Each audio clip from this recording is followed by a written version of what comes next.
50 over খেলেও 250 করতে পারল না ভারত। টপ অর্ডারের ব্যর্থতা, মিডিল অর্ডারের সাথে লড়াই। সেমিফাইনালের টিকিট আগেই নিশ্চিত, তবে গ্রুপ চ্যাম্পিয়ন হওয়ার লড়াইটা ছিল বেশ মর্যাদার। দুবাইয়ের মঞ্চে ভারত নিউজিল্যান্ডের হাই ভোল্টেজ ম্যাচে টসে হেরে আগে ব্যাটিং করতে নামে ভারতীয় দল। আর যেখানে ভারতের টপ অর্ডার ব্যাটার রোহিত কোহলিরা যেন এলেন দেখলেন আর ফিরে গেলেন। শুরুতেই ছন্দপতন, শুভমান গিল 7 বলে 2 রান করে ফিরতেই ভারতীয় শিবিরের প্রথম ধাক্কা। এরপর রোহিত শর্মা কিছুটা ইঙ্গিত দিলেন ঝড় তোলার, কিন্তু সেটাও বেশিক্ষণ টিকেনি। 17 বলে 15 রান করে ফিরে গেলেন তিনি। 3-এ নামা বিরাট কোহলিও পারলেন না দলের হাল ধরতে। 11 রান করে বিদায় হলেন তিনি। 30 রানে 3 উইকেট হারিয়ে ধুঁকতে থাকা ভারতের ইনিংসটা তখন চরম বিপর্যয়ের মুখে।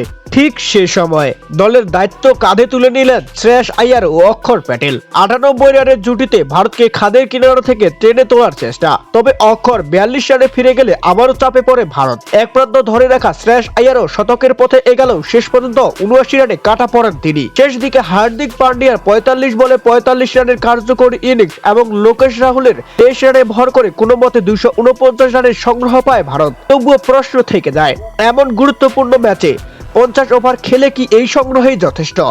ম্যাচের বাকি অংশে নিউজিল্যান্ডের ব্যাটাররা কি জবাব দেন, সেটাই এখন দেখার বিষয়।